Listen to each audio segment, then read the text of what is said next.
जय माँ सरस्वती जी सदा सहाय। आज मैं भारतेंदु हरिश्चंद्र जी के बारे में आचार्य रामचंद्र शुक्ल जी की जो दृष्टि है उसके बारे में चर्चा करूंगी।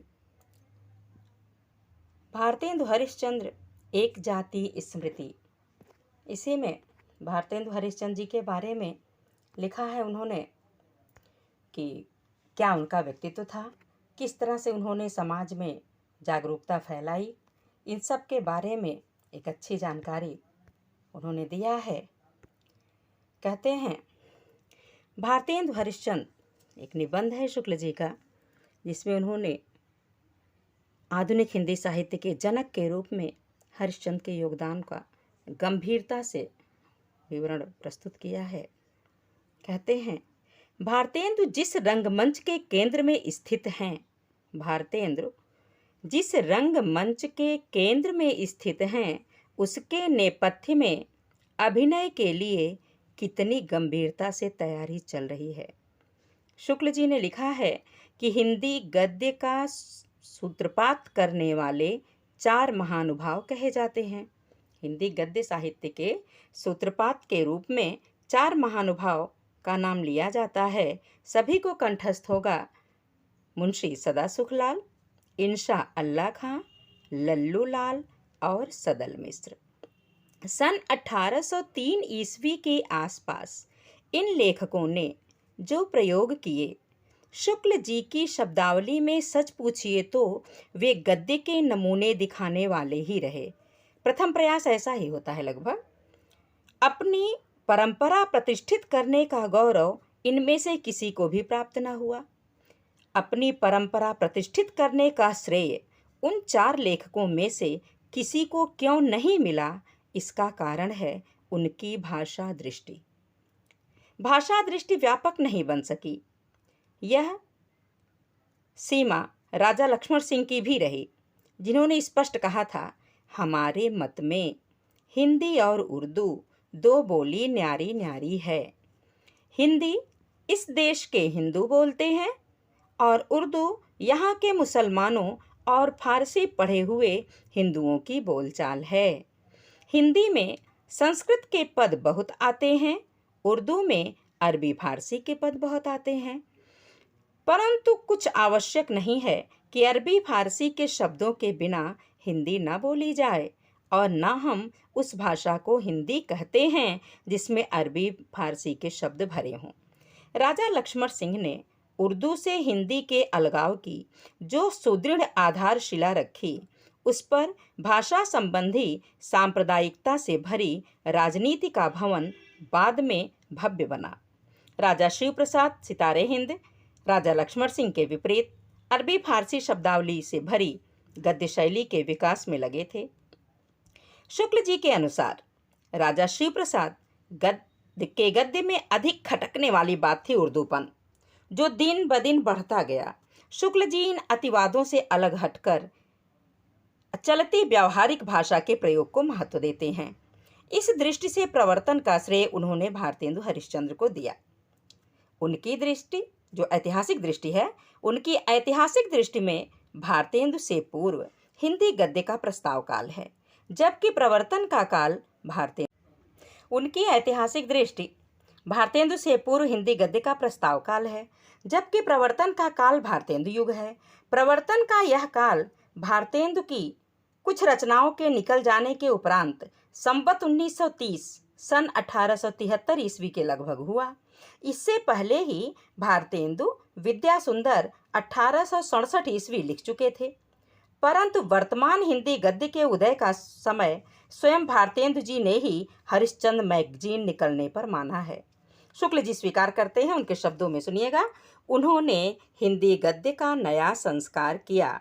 शुक्ल जी कहते हैं कि भारतेंदु जी ने हिंदी गद्य का नया संस्कार किया। उनकी भाषा में न तो लल्लू लाल का ब्रजभाषापन आने पाया, न मुंशी सदा सुखलाल का पंडिताऊपन आ पाया, न सदल मिश्र का पूर्वीपन आ पाया, न राजा शिव प्रसाद का उर्दूपन, और न राजा लक्ष्मण सिंह का खालिस और पन और आगरापन।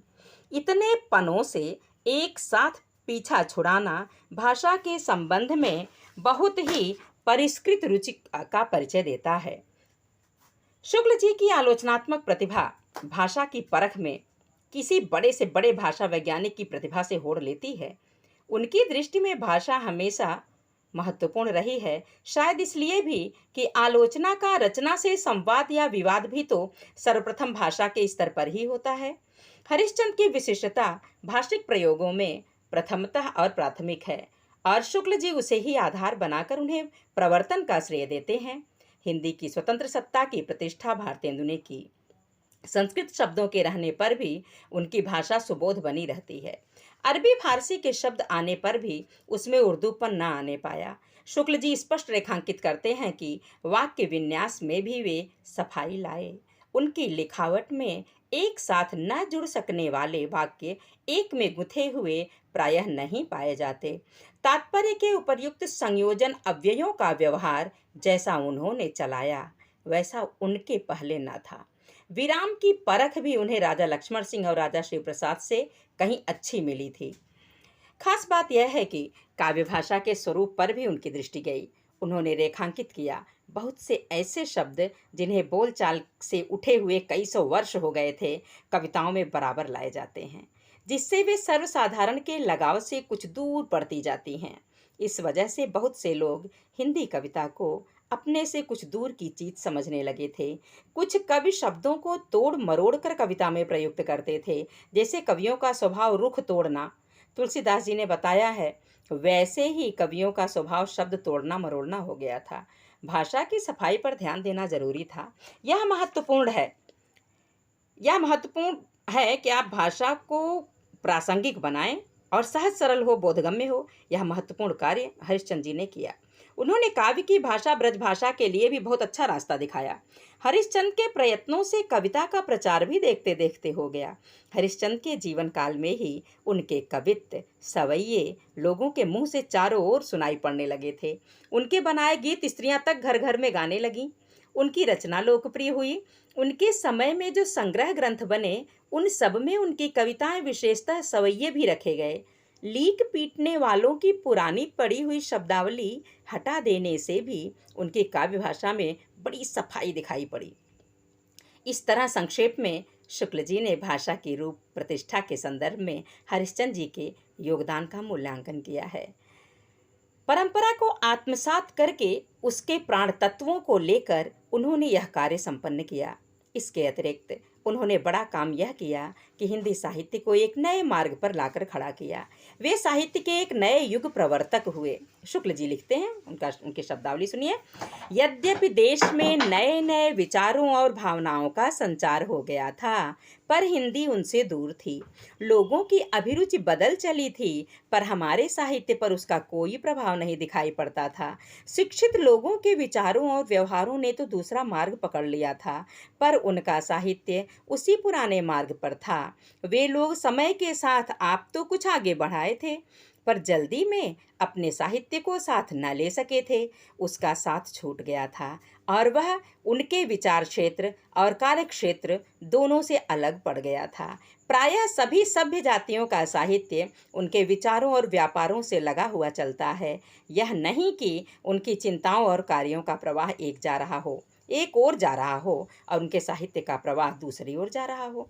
हरिश्चंद्र का हिंदी साहित्य के क्षेत्र में जब आविर्भाव हुआ, स्थिति ऐसी ही थी। ऐसी स्थिति क्यों उत्पन्न हुई?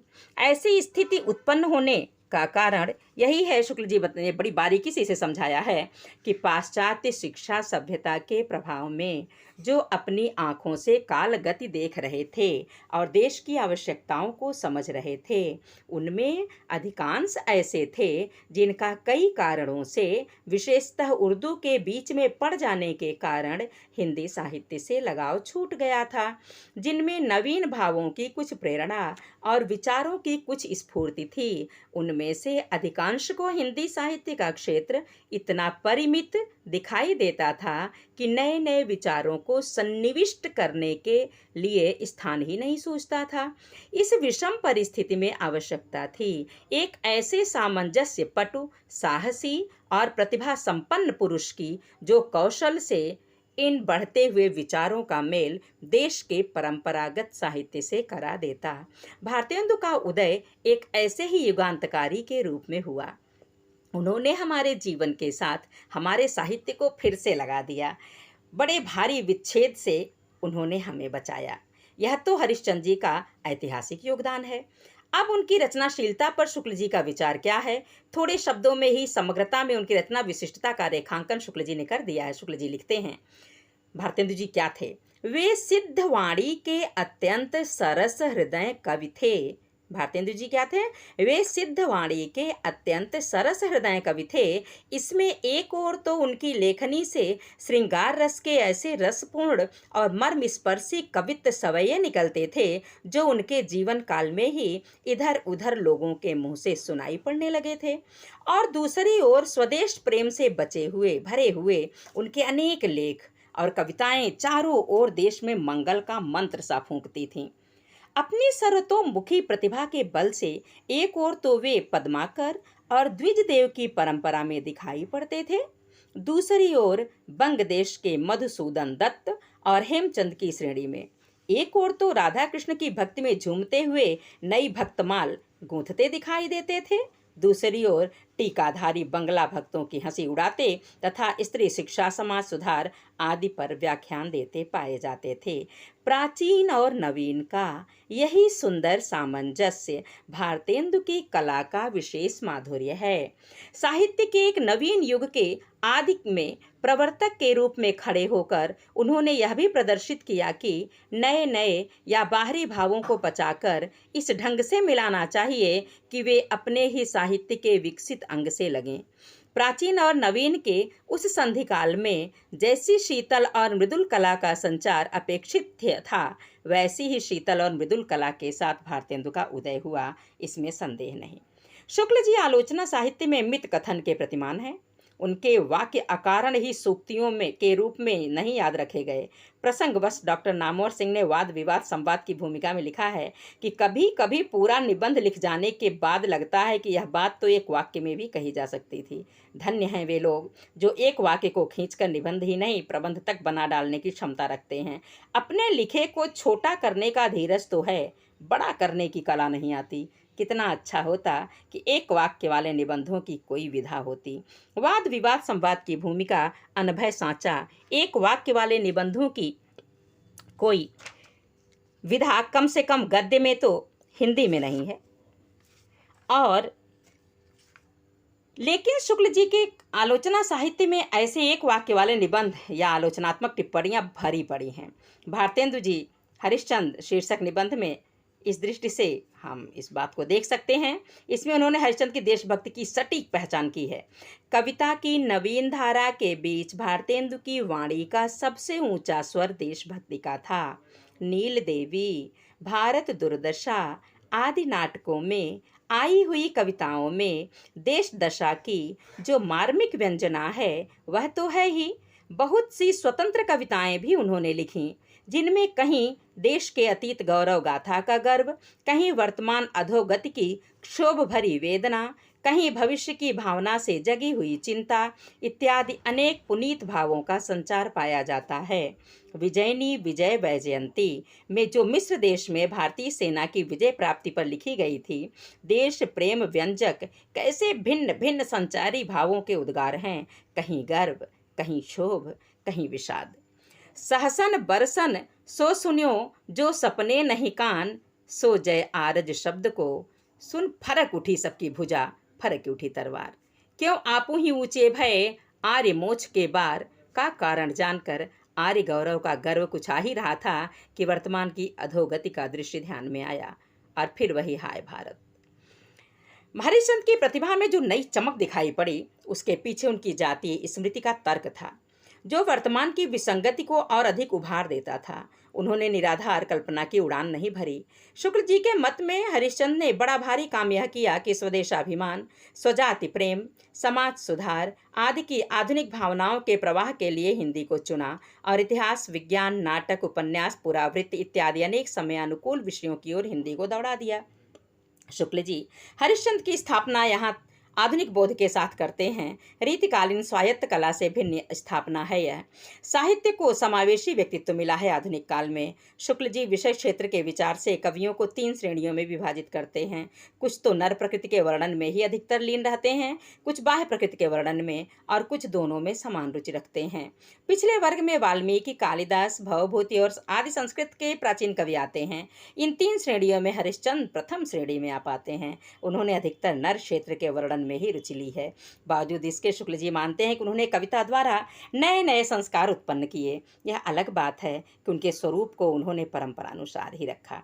मानवीय वृत्तियों के ही मर्मस्पर्शी अंकों को छांटकर उन्होंने मनोविकारों को तीव्र और परिष्कृत करने का प्रयत्न किया। दूसरी ओर वस्तुओं और व्यापारों की मर्मस्पर्शिनी शक्ति पर बहुत कम ध्यान दिया।